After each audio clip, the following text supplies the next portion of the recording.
Olá a todos e a todas, sejam bem-vindos à aula de História do Centro de Isolada. Eu sou o professor Hudson e vamos estar aqui para essa resolução de questões. Você que está vendo online, você que está vendo, seja bem-vindo. Você que está vendo online, seja bem-vindo. Você que está vendo a gravação, também seja bem-vindo. Você recebeu aí no seu no WhatsApp as questões. Se por acaso você não tenha em mãos as questões, por favor, manda um oi que a gente tenta, que eu tento te passar da melhor forma possível. Beleza? Mas muito obrigado por você estar aqui comigo. Por favor, se puder tirar um print dessa aula, tira um print, me marca nas redes sociais, professor Hudson, então arroba Centro de Isoladas, que eu vou adorar ver vocês. Ver como vocês estão estudando, se estão anotando o que eu estou falando, porque o importante é isso, é mostrar. Então vocês mostram até mesmo, gente, é muito bom quando você mostra, sabe? Porque, sinceramente, sabe por que que é bom? Porque você mostra para aquele seu concorrente que você está estudando, que tu não está parado, não. Enquanto ele está paradão lá, não está fazendo merda nenhuma, você está estudando. Então, você tem que mostrar para os seus concorrentes. Então, por favor, mostrem, dá um print, quero ver como é que vocês estão estudando, porque eu quero ver como é que vocês estão anotando. Eu quero estar mais próximo de vocês, né? Deixa eu só adicionar mais uma pessoa aqui na sala.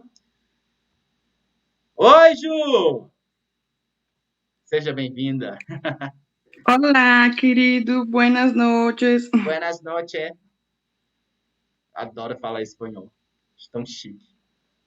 Eu vou fazer a prova de mestrado daqui um dia. Eu estou matando na prova em inglês, tentando aprender inglês. Mas seja todo mundo bem-vindo. Agora vamos arrochar, né? Vamos parar de enrolação e vamos arrochar, porque a gente tem aqui muita coisa para ver agora. Ok, minha gente? Deixa eu só voltar aqui.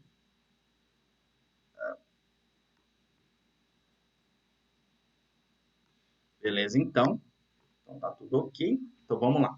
Gente, sejam bem-vindos, aprovados. Eu chamo os alunos de aprovados porque eu tenho certeza que se você está correndo atrás, se você está estudando, com certeza vai ser aprovado, porque quem acredita sempre alcança. Eu já taquei nos peitos de vocês essa primeira questão.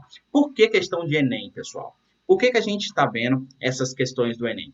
Por que eu coloquei, separei 16 questões de Enem para você ver?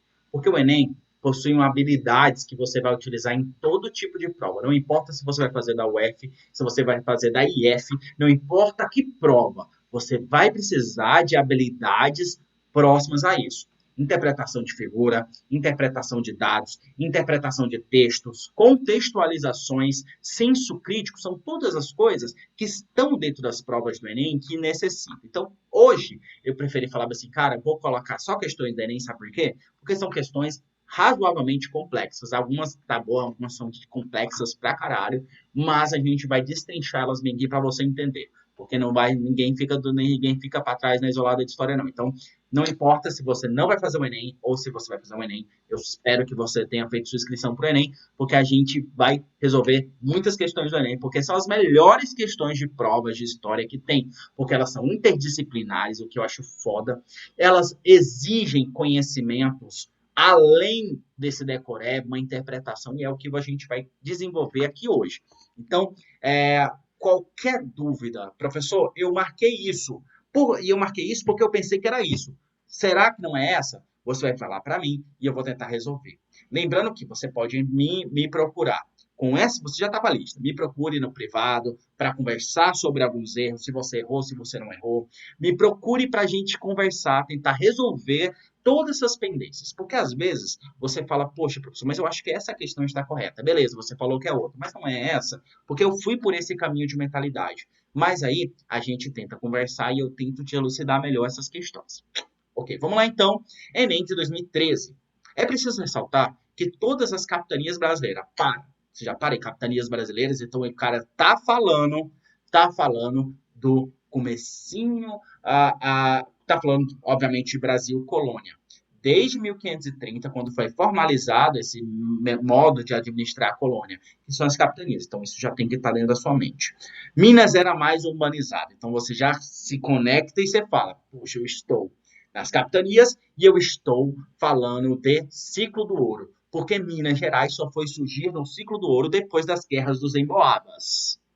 Ok, meu querido? Então, tu já tem que lembrar disso aí. Não havia ali uma hegemonia de um ou dois grandes centros. A região era repleta de vilas e arraiais, grandes e pequenos, em cujas ruas muita gente circulava. Deixa eu só adicionar mais uma pessoa na sala. Seja bem-vinda, Ana Clara. A gente já está aqui começando só na primeira questão, tá bom? Então não se preocupe, não. Então, essa questão está fazendo relação Brasil, colônia, ciclo do ouro e falando sobre esse processo de urbanização nesse momento do ciclo do ouro. As regiões da América Portuguesa tiveram distintas lógicas de ocupação. Uma explicação para a especificidade da região descrita no texto, Minas Gerais, está identificada de que qual a relação dessa Minas Gerais que é urbanizada no processo de ciclo do ouro. Lembrando que Minas Gerais fazia parte da capitania de São Paulo, aí encontraram ouro na região que seria Minas Gerais, aconteceu a Guerra dos Emboabas e eles dividiram a capitania de São Paulo em capitania de São Paulo, capitania de Minas Gerais, capitania de Goiás e capitania do Mato Grosso. Porque a gente vai encontrar ouro nessas regiões. Eu vou trazer um mapinha daqui a pouco para vocês, para a gente ver quais são essas regiões do ouro. Então, são essas regiões. O que vocês marcaram?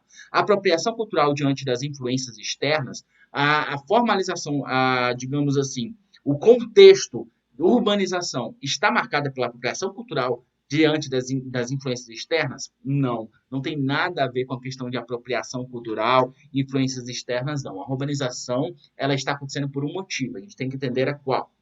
Produção manufatureira diante do exclusivismo comercial, isso que impulsionou, a gente poderia falar que isso que impulsionou a urbanização? É errado. Nós não podemos esquecer que as manufaturas eram proibidas nas colônias portuguesas. Só foi começar a permitir as manufaturas ali com o período pombalino, que começou as manufaturas, e aí tinha algumas poucas manufaturas no Brasil, mas a gente pode dizer que as manufaturas de fato foram começar a existir em 1808, depois da chegada da corte portuguesa no Brasil. Porque até então as manufaturas basicamente não existiam por causa do exclusivismo comercial metropolitano. Insubordinação religiosa diante da hierarquia eclesiástica, cara, nada a ver. A gente está falando de um período, apesar que a gente tem uma corte extremamente católica, a qual exigia, inclusive, que todo mundo pagasse o dízimo, mas não tem nada a ver. Fiscalização estatal diante das particularidades econômicas, pá. O que você tem que lembrar diante disso, meu caro? Você tem que lembrar das exigências. A gente está falando de um ciclo do ouro. Existe coisa que os portugueses mais desejavam no Brasil que não fosse o ouro? Não existia, meu querido. Eles estavam procurando ouro desde 1500 no Brasil. Não acharam. E aí começaram a explorar para o Brasil. Depois começaram a explorar a cana-de-açúcar. Quando a cana-de-açúcar começou a cair, eles queriam ouro. E como os bandeirantes já tinham falado que tinham encontrado algumas coisas de ouro, eles invertiram nisso e encontraram grandes jazidas de ouro. Então a gente pode muito bem afirmar que a fiscalização estatal durante o ciclo do ouro triplicou, fazendo com que vários arraiais, várias pequenas cidades surgissem para esse controle, ok? Então, das particularidades econômicas, então a gente tem a fiscalização estatal motivada pelas particularidades, a necessidade de controle do ouro. Então, com certeza, a questão correta é a D que está pulando bem aí na tua tela. É a D, beleza? Fiscalização estatal, por causa disso, você tem que lembrar derrame, captação, casa de fundição, todas essas coisas criadas pela corte portuguesa para controlar o ouro. Inclusive, Porto Único, que nem era uma coisa muito utilizada na corte portuguesa durante a cana-de-açúcar, vai ser utilizada. Vamos lembrar, por exemplo, do distrito diamantino, que foi onde encontraram jazidas de diamante, que só o Estado poderia controlar aquela região, só o Estado poderia ir lá explorar, quem entrava, quem saía, tudo era controlado. Então você tem que lembrar desses fatores, tá ligado? Por que não autonomia administrativa diante das instituições metropolitanas? Essas cidades, com certeza absoluta, não tinham uma autonomia. Tinha um poder estatal extremamente poderoso, forte, controlando-as. Então a gente não pode falar que não tinha essa autonomia administrativa, não tinha nada de autonomia administrativa, não. Então vamos conhecer um pouquinho bem aqui essa economia mineradora do Brasil do século XVIII, ok? Então vamos lá, deem uma olhadinha nesse mapa aí, qual é o mapa do Brasil durante esse período, beleza? Então, obviamente, a gente está falando de século XVIII, mas a gente tem que lembrar que o Brasil vai formalizar, vai ser formalmente desse modo que vocês estão vendo nesse mapa, depois de 1750, devido ao Tratado de Madrid, que a gente fala dele na exploração do ouro, fala dele quando vai estudar história da Amazônia, fala dele quando vai estudar história de Roraima. Beleza? Então, o Tratado de Madrid é de extrema importância de você estudar. Então, vamos lá, minha prova. Então, vamos lá. As primeiras que surgiu, Vila Rica, que depois se tornou Ouro Preto, ali na parte de Minas Gerais. Beleza? Eles partiram de Minas Gerais. Depois foi ali para Goiás, Vila Boas, que era Goiás, na cidade de Goiás Velho. Eles subiram um pouquinho lá para a região do Rio Tocantins também, que hoje é o norte, mas na época era centro-oeste, né? E exploraram também o ouro em pequenas jazidas, não grandes, ali no Rio Tocantins, depois partindo para Mato Grosso, onde eles também encontraram. Graças ao minério, a gente tem essa expansão do território português. Beleza? Então vocês têm aí os tropas de suprimento, que é gado, manufatura e alimentos, vindo, por exemplo, do Nordeste, o Nordeste que já estava, vocês lembram que eu falei para vocês que o Nordeste já estava nessa expansão de controle do ouro e tudo mais? Aliás, que o Nordeste estava já com gado, os primeiros gados veio com o Tomé de Souza, né? Então, o gado já fazia parte da economia nordestina desde o período do ciclo da cana-de-açúcar e começou a levar esse gado, alguns produtos ali para Minas Gerais. A gente tem, vocês podem observar no Rio Tapajós, tá vendo? Que também descia. Pois é, o Rio Tapajós também tinha alguns produtos que também desciam ali como carne de gado para tentar fornecer carne de gado para cidades para cidades de Mato Grosso ali que estava produzindo ouro.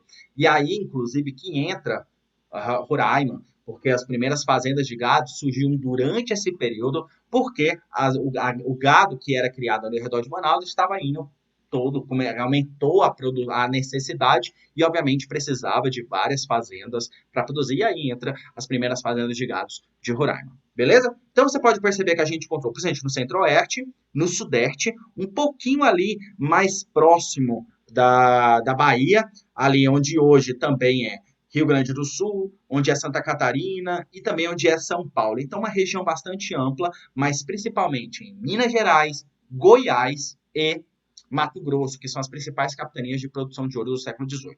Lembrando que o ouro ele é encontrado no finalzinho do século XVII, já em 1690, e ele vai indo. Ele tem seu pico em 1800 e 1750, mas em 1750 a 1760 tem um pico grandioso. A partir de 1780, 90, o ouro vai de cabeça para baixo, velho. Infelizmente, né? Ou felizmente. Ao todo, estima-se que 800 mil quilos de ouro foram levados os portugueses durante esse período. Meu povo, 800 mil quilos. Por isso que toda vez que eu vejo português eu falo, me dá meu ouro. Vamos lá. Vamos entender aqui um pouquinho desses ciclos de ouro. Os primeiros grandes reservatórios de ouro foram encontrados em Minas Gerais, Goiás e Mato Grosso. Dessa forma, após o declínio da exploração da cana-de-açúcar, a descoberta de ouro impulsionou a extração e exportação dos minérios tomados para essa atividade principal nessa fase de colonização do país. Então, ao mesmo tempo que surgiu o ouro, e aí as pessoas começaram a explorar o ouro, e teve o boom de escravidão, que começaram a trazer mais escravos para o Brasil, teve essa interiorização, teve essa urbanização, a gente também começa a surgir dentro do Brasil o chamado comércio interno. Esse comércio ali que circulava ao redor, aí você tinha pequeníssimas manufaturas, você tem também dentro dessa região um comércio de roupa, algodão, produtos que vêm de fora, drogas do sertão e principalmente o gado, que era de grande importância para essa população. Durante o século XVIII, o ciclo do ouro alcançou seu auge, gerando aumento exponencial do fluxo de mercadorias e pessoas das regiões de exploração de seu desenvolvimento econômico. Várias cidades surgiram, cresceram nesse período, assim como as atividades comerciais, construção de igrejas, teatros e escolas. Ouro Preto, Tiradentes e Marianas são exemplos dessas cidades na região de Minas Gerais. Minas Gerais é a região mais rica na produção de ouro. Então, se você já foi em Minas Gerais, espero que você tenha conhecido um pouquinho isso, mas se você não foi, Minas Gerais é um estado fantástico em questão de história para entender esse processo de ouro e tudo mais. Então, vai, porque vale a pena. Em geral, o ciclo do ouro foi responsável pelo deslocamento do centro comercial da região Nordeste por conta da cana-de-açúcar. A cana-de-açúcar não era mais o Nordeste, se tornou, teve a decadência da cana-de-açúcar, né? Para as regiões de exploração de minério, Sul e Sudeste, a fim de realizar de forma mais firme a fiscalização das regiões de mineração. A capital da colônia passou de Salvador para o Rio de Janeiro, que era mais próxima ali de Sudeste. Além disso, o processo de ocupação das terras da região ricas em minério também foi desenvolver outras atividades como pecuária e agricultura. Então você tem todo o sistema econômico sendo transformado por causa do ouro no Brasil. Tudo era focado na cana-de-açúcar. Tudo. Escravos, tudo estava lá no Nordeste. Com esse deslocamento, tudo muda. Capital, economia, sociedade, tudo é transformado através do ouro. Então, isso que vocês têm que ter em mente quando for estudar o ciclo do ouro no Brasil. Ok? Alguma dúvida dessa primeira questão? Vamos ver no chat. Espero que vocês tenham respondido no chat alguma coisa. Alguma dúvida? Está tudo ok? Posso partir para a próxima? Gente, eu vou partindo para a próxima porque já passou 20 minutos e eu não posso deixar para trás essas questões. Ok? Então, espero que esteja tudo ok bem aí, porque a gente já vai partir para a próxima questão. Então, vamos lá. Abrindo aqui de novo. Ok. Enem de 2016, bastante próximo. No aniversário do primeiro decênio da Marcha sobre Roma, aí tu vai falar, Marcha sobre Roma a gente está falando de Roma Antiga?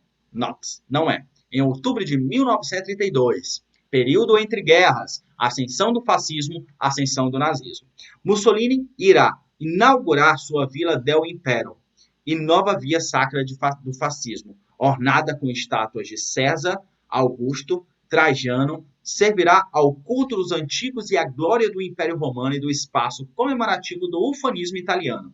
As sombras do passado, recriado erguer-se a nova Roma, que pode vangloriar-se e celebrar seus imperadores e homens fortes, seus grandes poetas e apólogos como Horácio e Virgílio. Então você tem que lembrar que o fascismo tentava puxar essa antiguidade do Império Romano e olha como éramos maravilhosos no Império Romano, nós dominávamos a maior metade do mundo e tudo estava lá, ninguém. Então a gente precisa expandir porque isso faz parte da nossa história, tá ligado? Essas coisas. Então Mussolini ele tentava puxar isso, mas vamos para questões. A retomada da antiguidade clássica pela perspectiva do patrimônio cultural foi realizado com qual objetivo? Então, por que o cara ele estava buscando na antiguidade a ideia de Império Romano?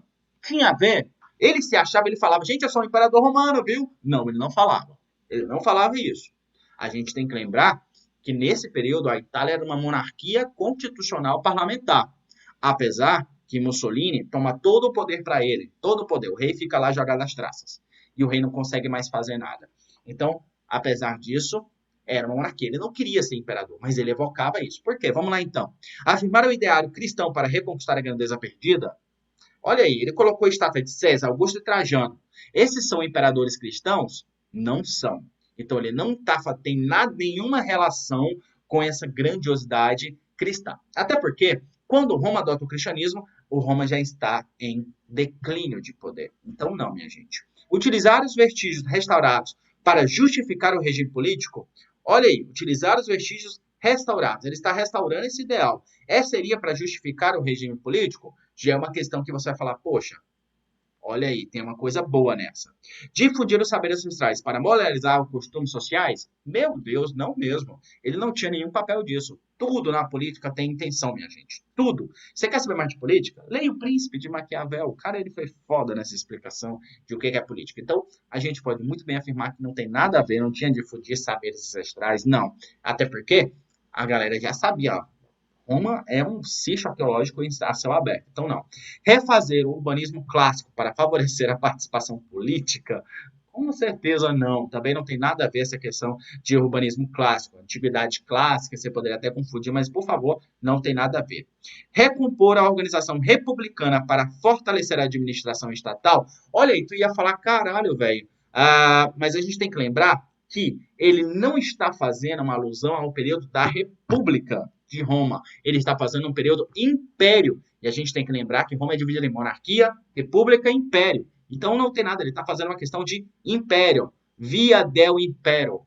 Beleza? Então, só sobrou uma, né? Opa! Utilizar a para justificar o regime político? Gente, vamos lá. Deixa eu ver se eu tô certo mesmo, se tá certo mesmo. Um minutinho. Tá certo mesmo. Eu que errei nessa questão. Desculpa, meu povo. Fiquei sem graça agora. Mas está certo. Utilizar vestígios restaurados para justificar o regime político. Neste caso, por que essa questão está fazendo isso? Difundir saberes ancestrais para analisar costume? Não. Refutar o urbanismo? Não. Recompor a organização republicana? Não. Mas utilizar os vestígios restaurados para justificar o regime político, o que ele está fazendo com isso? Ele está querendo evocar esse sentimento de expansão do Império Romano para reutilizar dentro do regime político dele, a qual ele quer se expandir para onde? Para a África. Lembrando que a Itália foi um dos países imperialistas que menos ficou com territórios. Aconteceu a Primeira Guerra Mundial. A Itália virou folha, mas não ganhou nenhum território na África. Ele ainda necessitava de território. Como a Alemanha vai falar, ei, beleza, bora se juntar aqui para a gente reconquistar novos territórios que a gente perdeu por causa da Primeira Guerra Mundial, a Itália apoia esse ideário nazista. Eles estavam fazendo um processo entre deles e vai apoiar, principalmente por questão de expansionismo dentro dentro dessa, digamos assim, dentro da ideia de expansão, ok? Então, a ideia principalmente é a expansão política, a expansão territorial, coisa que era praticada no Império Romano, que vai ser praticado durante esse período.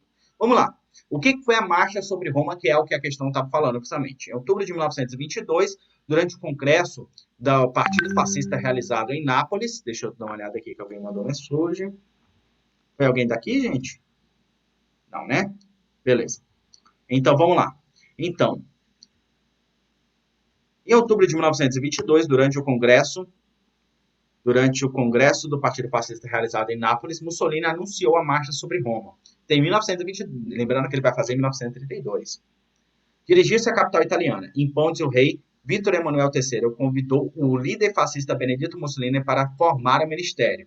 Nas eleições fraudulentas de 1924, os fascistas obtiveram 65% dos votos em 1925. Mussolini tornou-se então Dulce, que significa líder em italiano.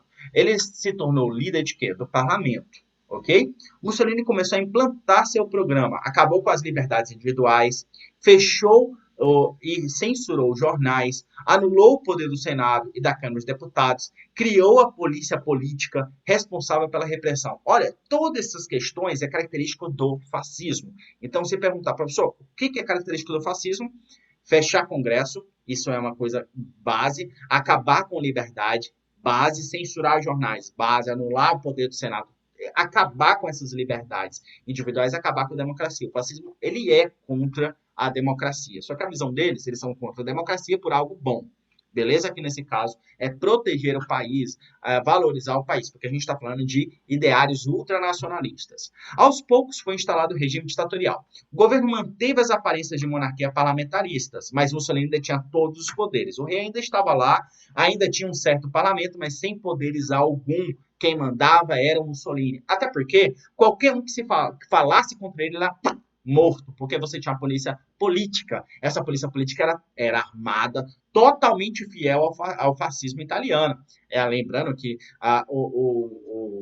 uma das bandeiras do Mussolini era exatamente armar a população, uma população que foi armada e estava apoiando ele. Após garantir para si grande autoridade política de cercar das elites dominantes, Mussolini buscou o desenvolvimento econômico do país. No entanto, esse período foi de crescimento durante o afetado da crise de 1929.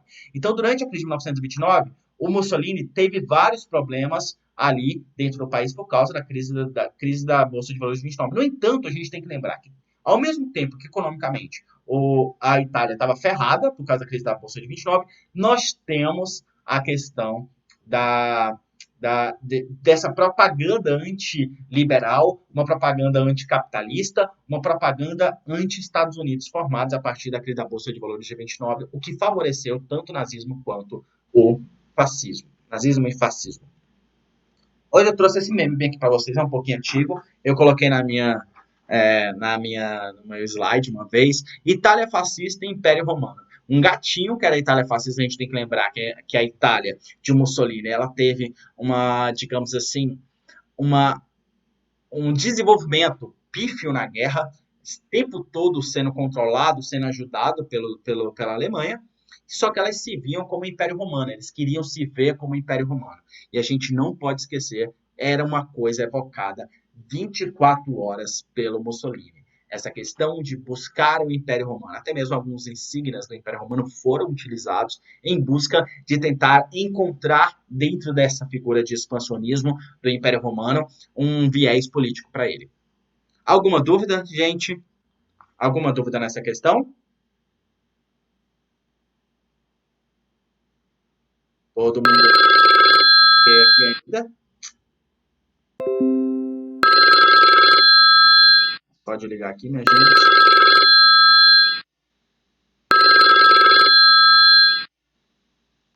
Desculpe, esse barulho é por causa que... Não sei se alguém conhece esse barulhinho aí. Deixa eu só desligar aqui um minutinho.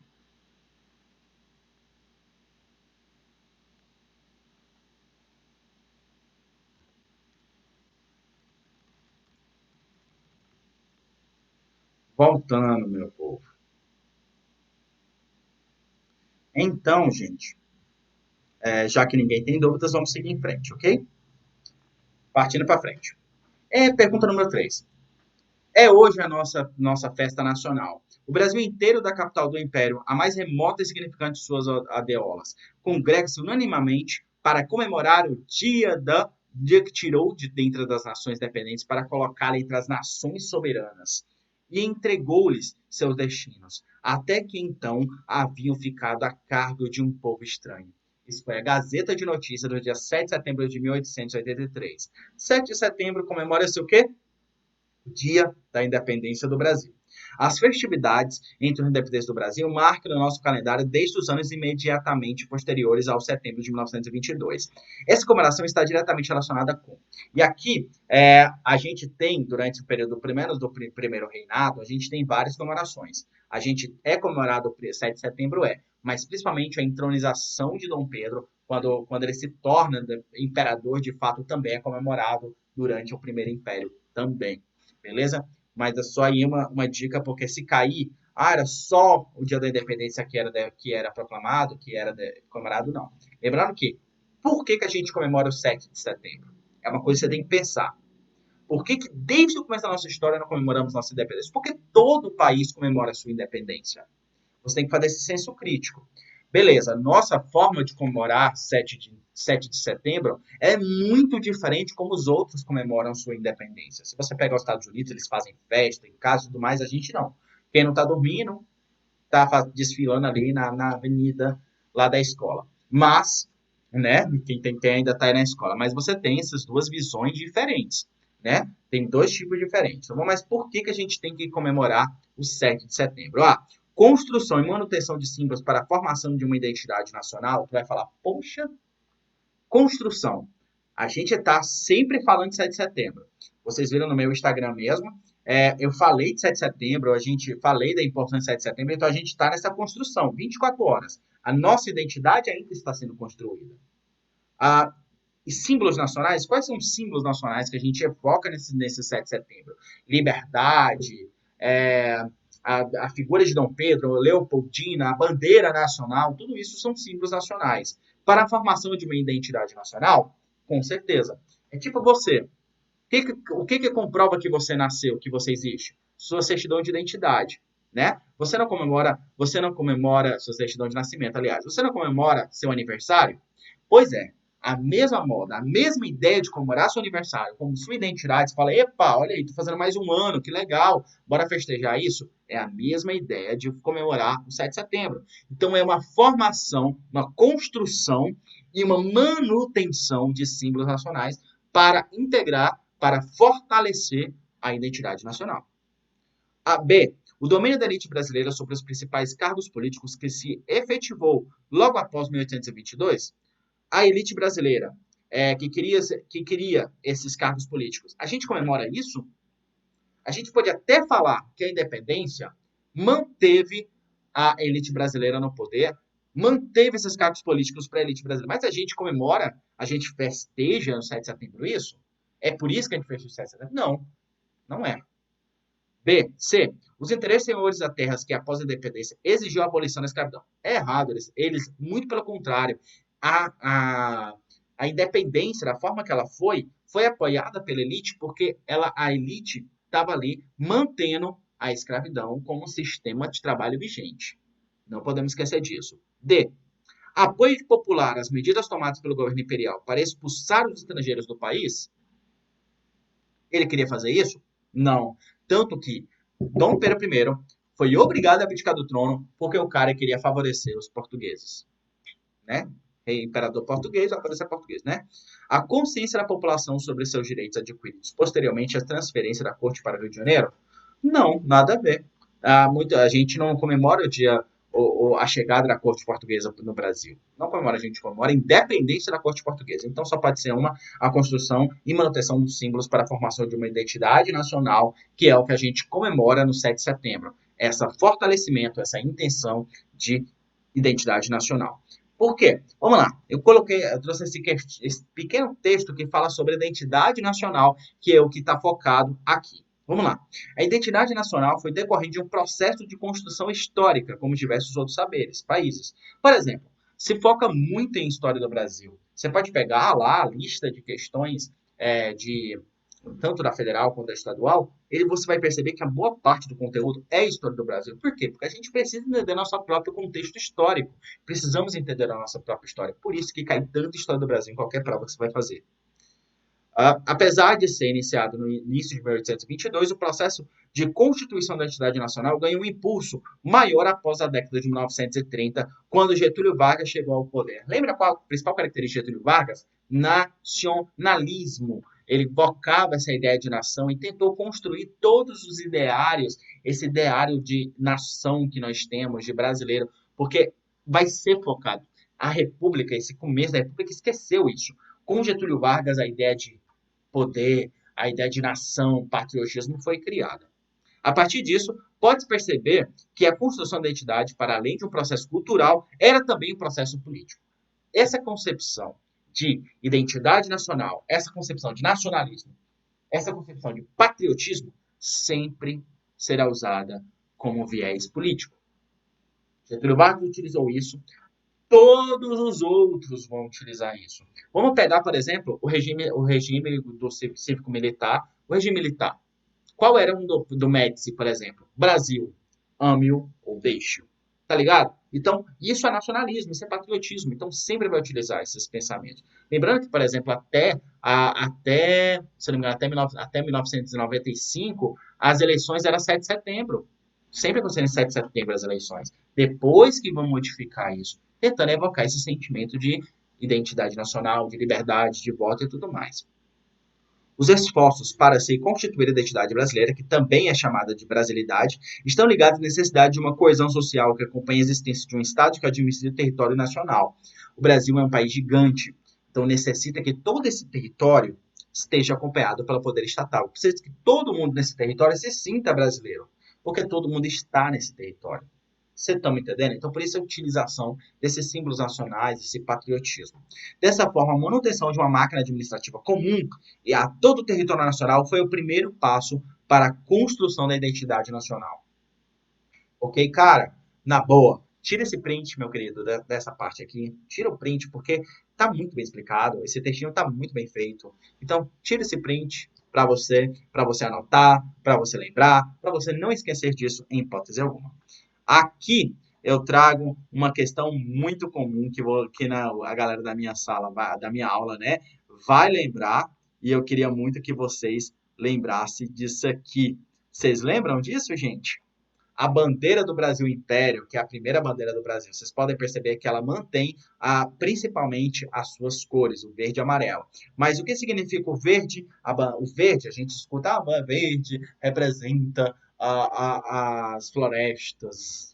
Errado. O verde representa a Casa de Bragança de Dom Pedro I e Dom Pedro II, né? Essa Casa de Bragança, a bandeira de Bragança. Por isso você pega o verde. A gente escuta o amarelo representa as nossas riquezas. O ouro, eu postei um dia desse, representa o desespero. Mas não. O amarelo representa o brasão da Leopoldina, dos Habsburgos.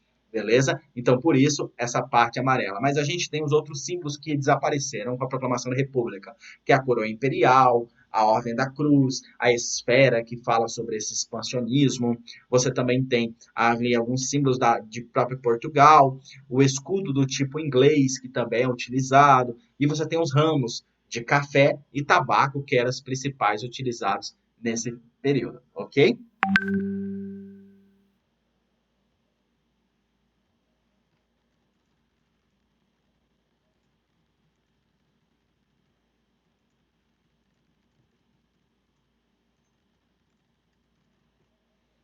Vamos continuar então, minha gente. Beleza então, gente? Estão entendendo essa questão de identidade nacional? Alguma dúvida? Alguma dúvida que vocês querem saber sobre essa questão? Essa questão está razoavelmente fácil. Vocês gostaram da questão?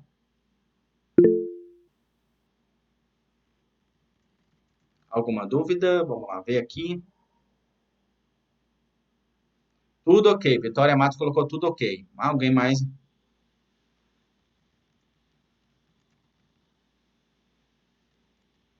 Alguma outra coisa?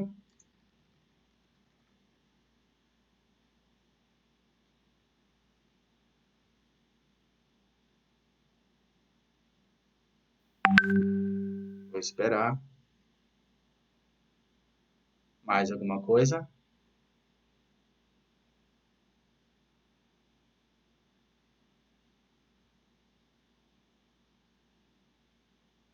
Então, vamos continuar então, já que ninguém se fala. Vamos lá então por uma questão de 4 Enem de 2010. Para o Paraguai, portanto, essa foi uma guerra pela sobrevivência. De fato, de todo modo, uma guerra contra dois gigantes estava fadada a ser um teste debilitante e severo para uma economia de base tão estreita. Lopes precisava de uma vitória rápida. E se não conseguisse vencer rapidamente, provavelmente não venceria nunca. Para que você que queira saber mais sobre a Guerra do Paraguai, eu tenho lá no meu IGTV uma live sobre a Guerra do Paraguai. Então arrocha lá que você vai entender um pouquinho sobre a Guerra do Paraguai. A Guerra do Paraguai teve consequência política importante para o Brasil, pois. Então a pergunta sobre a Guerra do Paraguai e quais as consequências da Guerra do Paraguai para o Brasil, obviamente. Vamos lá. A. Representou a afirmação do Exército Brasileiro como um ator político de primeira ordem? Será? Então, tem essa relação? Faz parte dessa relação? B. Confirmou a conquista da hegemonia brasileira sobre a bacia platina? O Brasil controlava sozinha a bacia platina? Não. Tinha a Argentina também ali do lado. Até porque a gente tem que lembrar que a guerra foi travada entre a Tríplice Aliança e a, o Paraguai. Tríplice Aliança, Uruguai, Brasil e Argentina. O Brasil era o maior país? De fato era. Mas a Bacia do Prata continuou a ser um país, uma bacia de uso múltiplo. Manteve, de certo modo, um controle do Brasil, o principal controlador, mas a gente não era o único que era usuário daquela região. Concretizou a emancipação dos escravos negros? Não, com certeza não. Teve o problema? Com certeza. A gente tem dentro da Guerra do Paraguai quem os escravos que iam para a Guerra do Paraguai e eram libertos, foram libertos, de fato foram libertos. Todavia, a gente tem que lembrar que a abolição não acabou com a Guerra de 1964, né? Não acabou com a guerra. Então, a escravidão só vai acabar quase 30 anos depois. Incentivou a adoção de um regime constitucional monárquico? Já era. O Brasil já era um regime monárquico constitucional. Então, não teve isso. Solucionou a crise financeira em razão das indenizações recebidas? Não houve indenizações recebidas. O Paraguai foi destroçado pela guerra. Então não teve indenizações. Muito pelo contrário. O Brasil acumulou uma dívida absurdamente grande que demoramos para pagar. Então só pode ser representou a afirmação do Exército Brasileiro como um ator político de primeira ordem. Ok? Beleza? Então, vamos entender um pouquinho sobre as consequências da Guerra do Paraguai. Beleza? Centenas de milhares de civis e militares morreram na Guerra do Paraguai. Há divergência quanto ao número de vítimas, mas, segundo algumas estimativas do Brasil, cujos soldados representavam 2/3 do exército aliado, teria perdido 50 mil homens na frente da batalha. Nós perdemos 50 mil homens, cerca de menos de 5% da população. O Paraguai sofreu os maiores danos, obviamente. Vocês lembram que o texto falava? Que ou o Paraguai vencia a guerra no começo, ou ele não venceria mais. O maior problema da Guerra do Paraguai foi a insistência de López em manter a guerra, mesmo sabendo que ele não tinha chance de vencer. Mobilizou toda a população masculina entre 10 e 60 anos de idade. Nós temos uma batalha muito importante dessa Guerra do Paraguai, que é travada por crianças de 10 a 13 anos de idade. Então, um exército totalmente formado luta contra um grupo de crianças. Segundo as estimativas, o país perdeu 75 a 95% de sua população masculina, muitos em campo de batalha, outros em consequência de fome e doenças. Seu território foi devastado e a economia demorou mais de um século para se recuperar. O Tratado de Paz assinado entre o Brasil e o Paraguai em 1872 estabeleceu a livre navegação do Rio do Paraguai, confirmou as fronteiras reivindicadas pelo Brasil e definiu uma indenização a ser paga pelo Paraguai, mais tarde perdoado pelo governo brasileiro porque eles não tinham pingo de condição de pagar. A Argentina perdeu 18 mil soldados, que representava mais de 10% da população da época.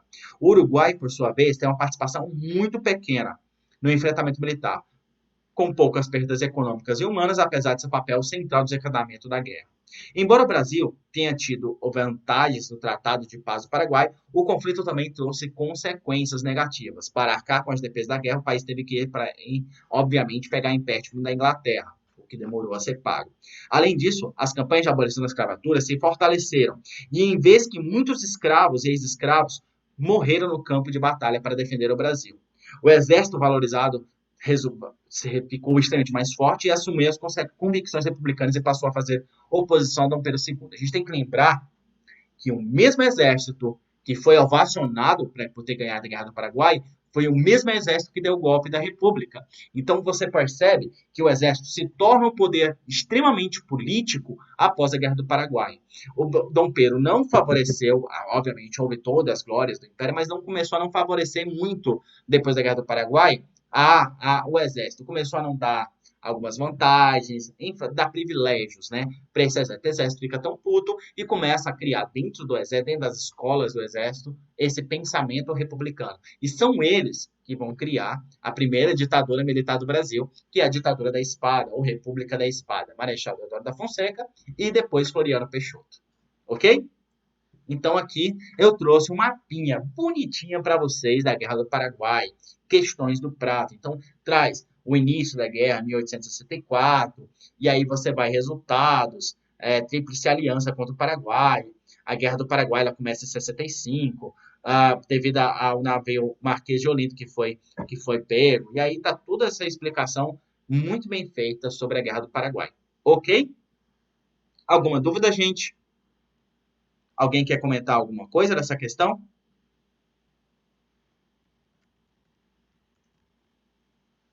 Alguma dúvida? Tá ok? Então vamos seguir em frente. Sai, tem tempo demais ainda. Vamos lá então? 5. Se a mania de fechar, verdadeiro hábitos da mentalidade medieval nascido talvez de um profundo sentimento de segurança, estava difundido no mundo rural, estava do mesmo modo no meio urbano, pois que uma das características da cidade era de ser limitada por portas e por uma muralha. Isso era uma característica das cidades.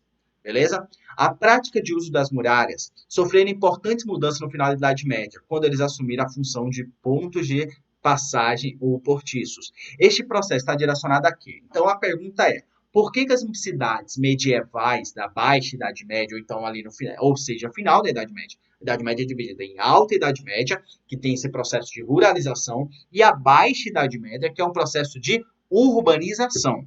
Ok? Então, por que as cidades na Baixa Idade Média eram cercadas por muros? A gente vai lembrar que hoje a gente tem os muros dentro da nossa cidade, não é cercada por muros. Todavia, as nossas casas são cercadas por muros por questões de segurança. Por que elas são cercadas? Qual a importância disso? Beleza. Mas aqui a pergunta está fazendo por que as cidades eram cercadas por muros na Idade Média. Por que surgiu essa questão? Por que muros? E aí até fala aqui, ó, pela função da passagem portiça. A cidade assumiu a função de passagem e portiços. O que é portiço? Feiras medievais. Era importante economicamente a cidade. Por que elas eram protegidas com muro? Vamos lá. Esse processo está diretamente relacionado a quê? Crescimento da atividade comercial urbana, né, na Baixa Idade Média, que vai falar, poxa, eu lembro que é isso.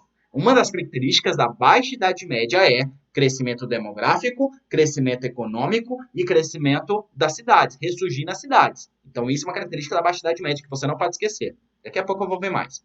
A migração de camponeses e artesãos, então eles colocavam os muros para impedir que os camponeses e artesãos fugissem, é errado, não tem nada a ver.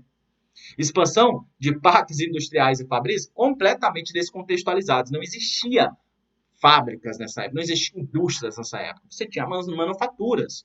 E aí as manufaturas que formavam quase que sindicatos, né, na época, agora me veio, esqueci o nome agora, desses grupos de artesãos que trabalhavam juntos, que trabalhavam nas cidades.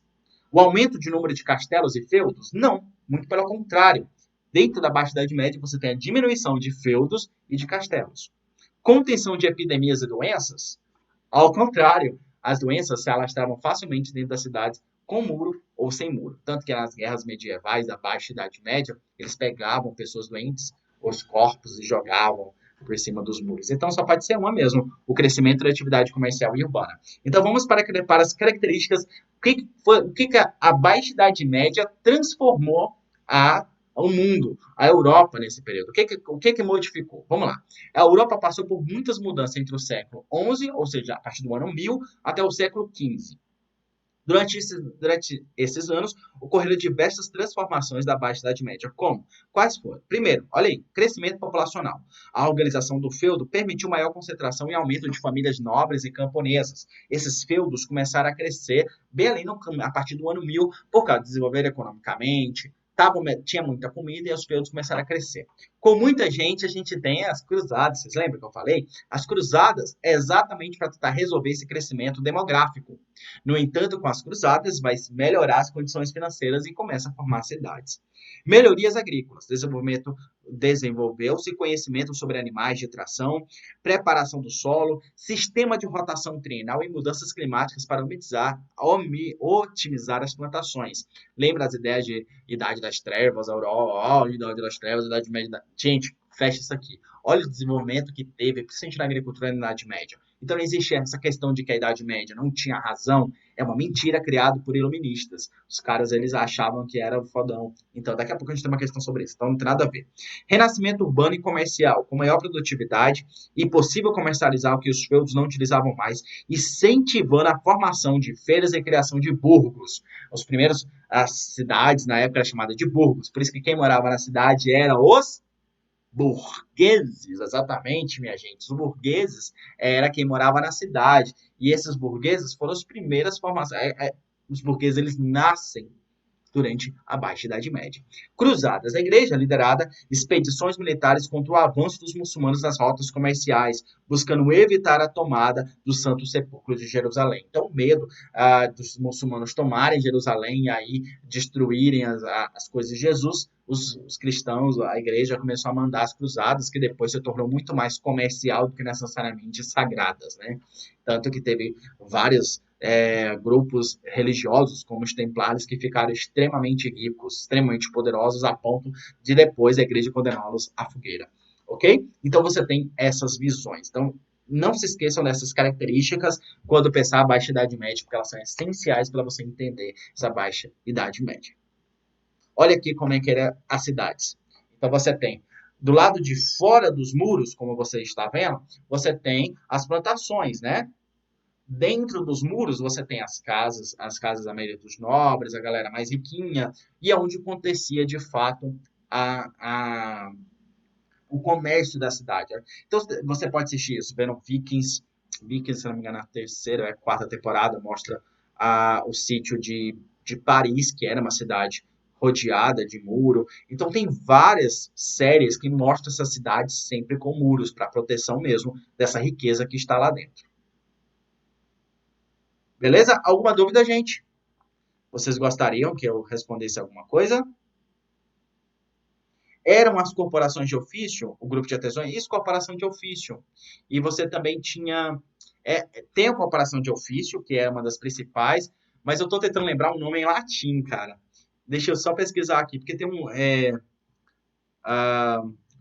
Eu tô na minha cabeça, tá condado, mas não é condado.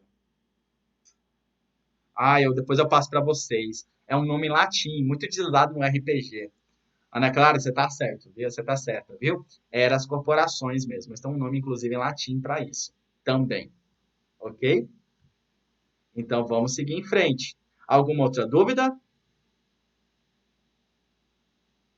Então, vamos seguir em frente. Essa questão, gente, é extremamente longa. Vocês devem conhecer ela. Ela é muito longa e necessita, assim, de uma atençãozinha um pouquinho maior. Vamos lá. Texto 1. Embora eles, artistas modernos, se deem como novos precursores de uma arte aí, nada é mais velho que a arte normal. Que há muitos, já que estudos psiquiatras em seus tratados documentam-se dos inúmeros desenhos que ornam as paredes internas do manicômios. Essas considerações são provocadas pela exposição da senhora Malfatti. Sejam sinceros, futurismo, cubismo, impressionismo e tutti quanti não passam de uma ou outras tantos ramos da arte caricatural. Esse era de Monteiro Lobato. É uma crítica a Monteiro Lobato da arte da Malfatti, que é uma das grandes nomes da Semana da Arte Moderna. Semana da Arte Moderna, dos anos 1920. Vamos lá? Texto número 2. Anita Malfatti, possuidora de uma alta consciência de que faz, a vibrante artista não temeu levante contra os seus 50 trabalhos, as mais irritadas opiniões e as mais contrariadas hostilidades. As suas telas chocam o preconceito fotográfico que geralmente se leva no espírito para as nossas exposições de pintura. Na arte, a realidade na ilusão e o que todos procuram.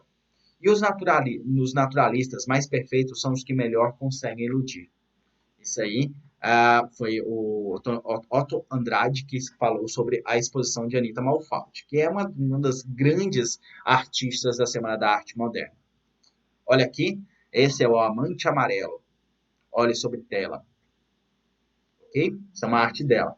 Por isso, por ela ter esse tipo de identidade, que o Monteiro Lobato falou que ela era extremamente caricata. Muito doido, porque Malfatti chamou o Monteiro Lobato para ver a imagem dela. Quando ele viu, ele fez essas críticas.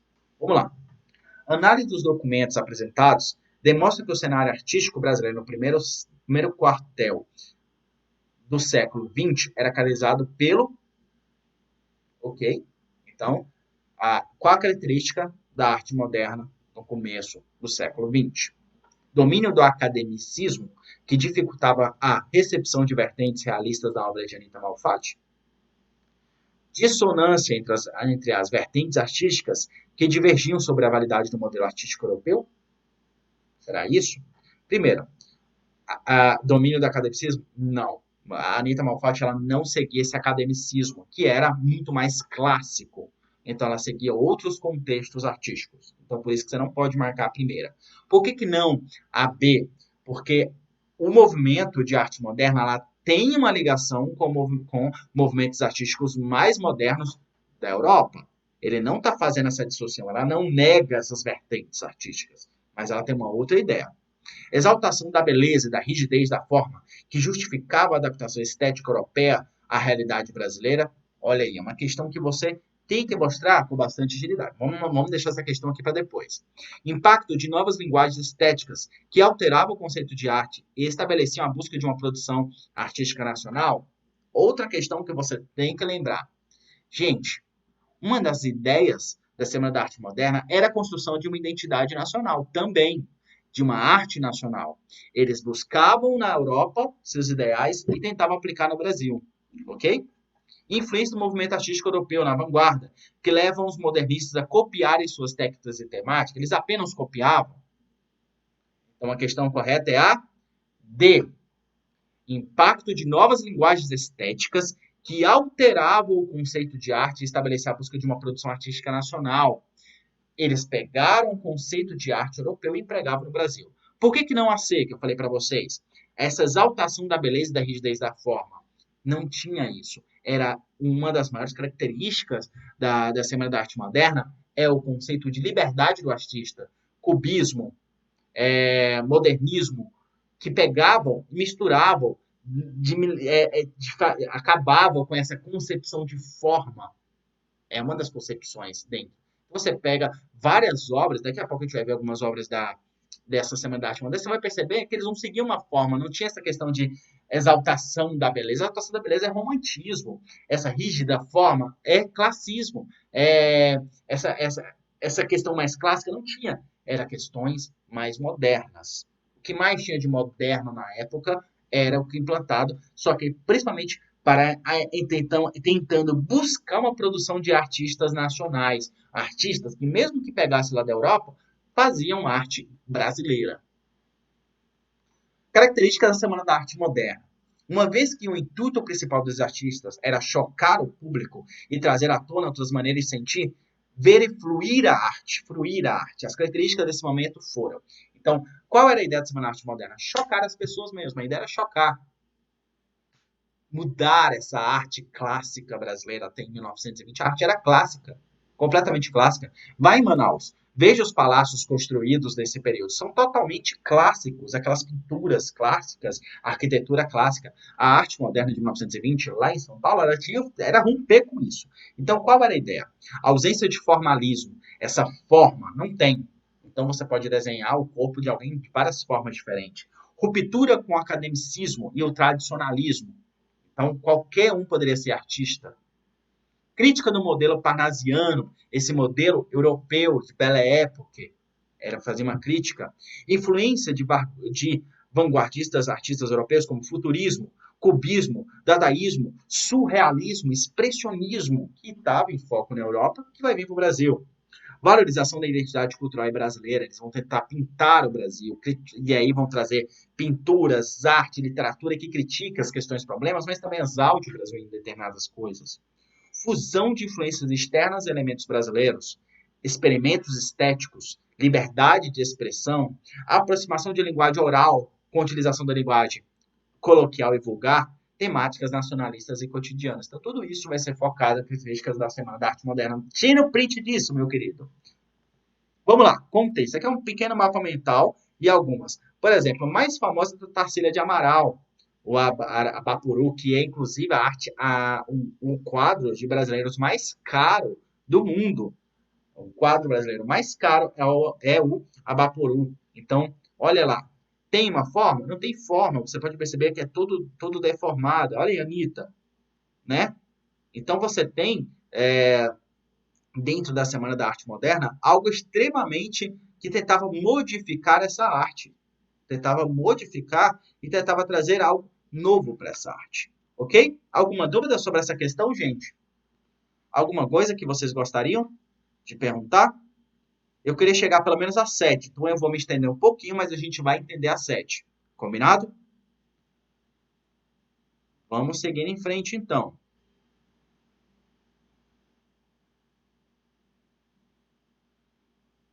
Eu espero que esteja todo mundo ok bem aí. Não saiu ninguém, então tá todo mundo ok, né, gente? Então, gente, eu tô querendo tanto que volte às aulas presencial, porque, oh, meu Deus do céu, ficar escutando esse silêncio de vocês é terrorizante. Vamos lá. Queremos voltar. E aí, estão falando no alto-falante. Voltem para suas casas, o povo é ilegal. Essa é uma charge de um período histórico brasileiro. Vamos lá? A imagem faz referência a uma intensa mobilização popular e pode ser traduzida como o quê? Então, primeiramente, você vai voltar na charge e vai falar, cara, o que eles estão querendo falar? Em que momento a população foi na rua exigindo para votar? Pá! Diretas já. Diretas já. Início ali, entre o final dos anos 80 e começo dos anos 90, as pessoas foram para a rua para exigir o voto direto. A gente estava saindo de um período de ditadura onde não votávamos para presidente da República. Não votávamos. Era voto indireto. O parlamento votava no presidente. Não era, a gente não votava diretamente no presidente. Hoje são votos diretos. Ok? Então, a charge faz referência ao direta já. Vamos lá. Mas a imagem faz referência à intensa mobilização popular. E pode ser traduzida como o quê? A campanha popular que confrontava a legitimidade das eleições indiretas no país. Boa. Muito boa essa questão. Então você vai, olha, é isso aqui. Mas vamos ver as outras? A manifestação de milhares de pessoas em prol da realização de eleições para o Senado, já votávamos para Senado. Então não tem nada a ver, não. Nada a ver porque a gente votava para deputado estadual e senadores. Então não muda. A passeata realizada em prol do fim da ditadura militar no Brasil e na Argentina já tinha acabado a ditadura militar. A ditadura militar acabou nos anos 1985. As diretas já era 89, 90, 91. Então não. O comício de manifestações populares pela abertura política de forma lenta e segura? Não, não. Quem cria isso, essa abertura política lenta e segura, são os militares. Então, eles queriam era votar para o presidente. Queriam votar. Movimento que exigiu o direito de igualdade de voto para homens e mulheres? Já tinha. Desde os anos 30, a mulher já votava. Então, a mulher já votava.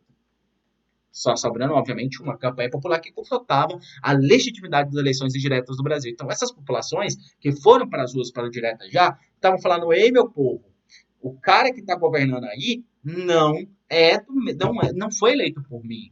Eu quero votar diretamente no presidente. Era essa a principal ideia. Então vamos lá entender um pouquinho desse movimento Direta Já. Foi um movimento político de cunho popular que teve como objetivo a retomada das eleições diretas ao cargo de presidente da República no Brasil. Então é um dos movimentos de grande importância na chamada Nova República, é o movimento Direta Já. Muitos falam da importância da Rede Globo, que convocava as pessoas a colocar para fazer a lista, né, verde e amarela, os caras pintadas aí para as ruas para lutar a favor do Direta Já. O movimento Direta Já começou em 1983, ou seja, ela começa ali no finalzinho da ditadura militar. E foi até 1984, tendo mobilizado milhares de pessoas de comícios e passeatas. Contou com a participação de partidos políticos, representantes de sociedade civil, artistas intelectuais, mesmo sendo marcado por significativo apelo popular.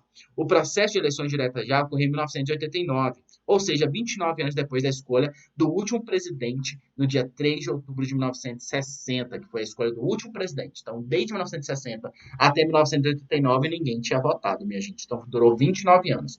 O movimento direta já ele vai acontecer mesmo em processos eleitorais de 1989. Então vamos lá ver aqui, ó. É um jornal de 1980, acho que é 86, se eu não me engano, que falava: Congresso rejeita o Direta Já, a qual quem subiu no poder? O último presidente militar é o Figueiredo, ele sai em 85, e aí já entra um presidente, o primeiro presidente civil, que vai ser Sarney. Então, Sarney ele vai governar e não vai deixar outro governar e é eleito de forma indireta. Na outra imagem, você tem uma foto que é por eleições livres e diretas para presidente, contra o arroxo e desemprego, fora Sarney. Ok? Então, a ideia era expulsar o Sarney como presidente da República. Aqui, na próxima aula, a gente vai ver essa questão sobre Império Romano. Gente, alguma dúvida?